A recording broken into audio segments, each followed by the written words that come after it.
उत्तर प्रदेश मिर्जापुर गांव में रहते थे चौधरी वीरेंद्र सिंह। गांव में उनका दबदबा था, लेकिन उनकी सबसे बड़ी दुश्मनी थी पास के गांव के शेखर लाल से, जिसकी वजह से 20 साल पुरानी जमीनी रंजिश, जिसमें झगड़ा इतना बढ़ा कि दोनों परिवारों ने कसम खा ली कि उनकी औलाद कभी एक दूसरे का नाम नहीं लेंगी।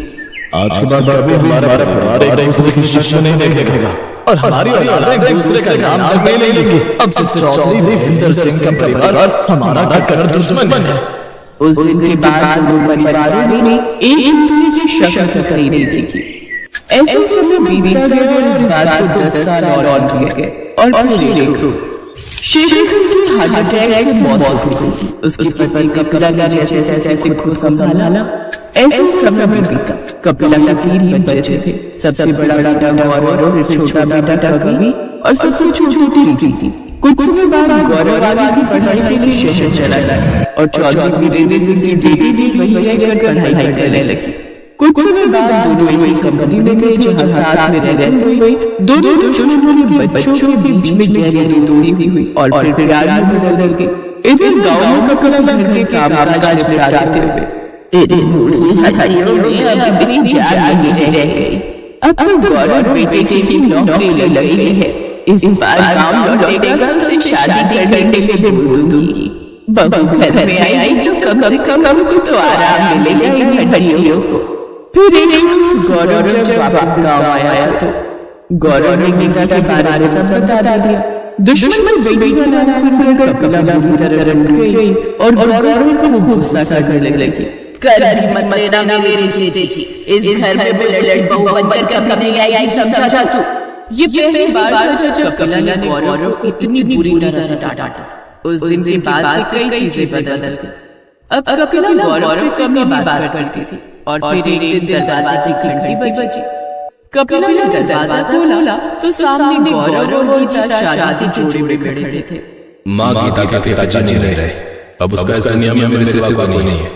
मैं जानता हूँ कि ना तो आप गीता को अपनाएंगे और ना ही मुझे, इसलिए मैं नई दुनिया शुरू करने जा रहा हूँ। हम बस आपका आशीर्वाद लेने आए हैं। गीता और गौरव हाथ जोड़े कपिला के सामने गिड़गिड़ा रहे थे। कपिला की आंखों से आंसू बहने लगे, पर उसने एक शब्द नहीं बोला और उन दोनों के मुंह पर ही दरवाजा बंद कर दिया।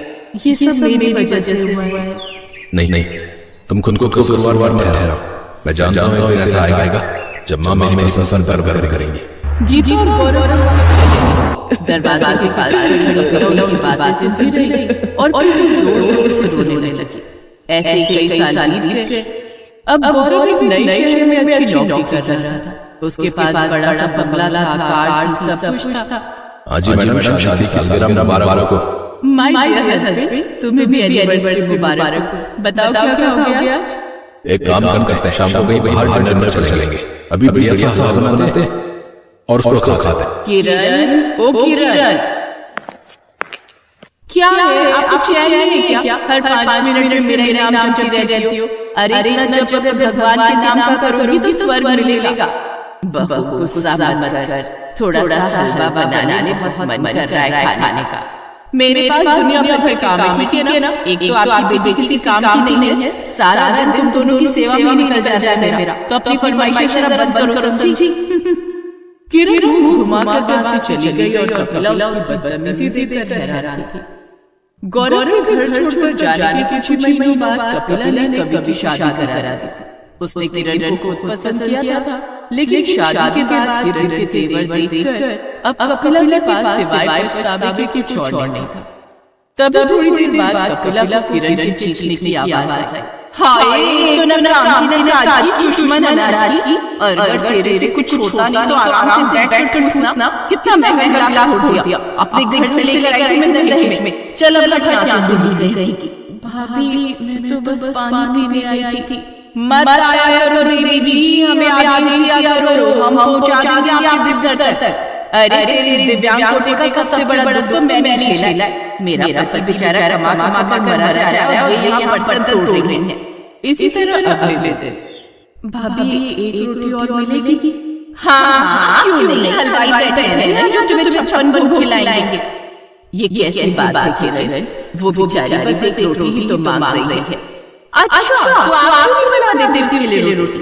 क्या यह सब पेट भरने का जिम्मा मेरा और मेरे पति का ही है क्या?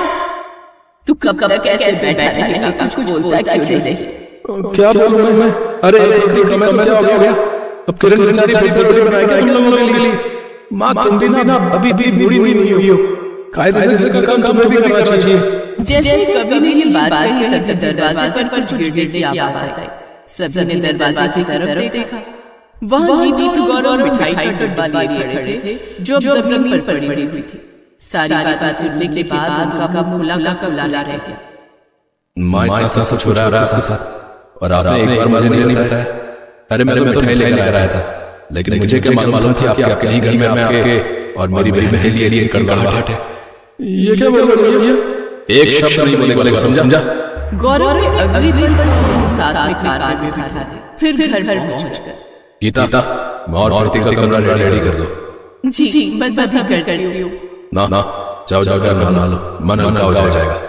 थोड़ी देर बाद कपिल और प्रीति नहाकर आ गए और फिर खाने की मेज पर प्रीति ये लो हलवा, तुम्हें पसंद है ना? और माँ जी आपकी तोरई की सब्जी आपको अच्छी लगती है ना? सुबह जब वो और प्रीति थी तो देखा गीता उनके सामने ट्रे लेकर खड़ी थी। माँ जी चाय में शक्कर की डालूं?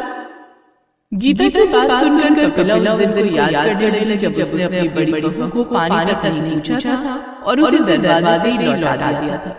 तभी गीता ने कहा, माँ जी आप आराम से चाय पीकर और तैयार होकर नीचे आ जाना और प्रीति तुम शाम को तैयार रहना। पर भाभी किस लिए? तुम्हारे भैया ने खूब सारे पैसे दिए, कह रहे थे प्रीति को ब्यूटी पार्लर ले जाओ और जरा सुंदर सी बनाना कर लो, तो आज हम दोनों मौज मारेंगे। मैं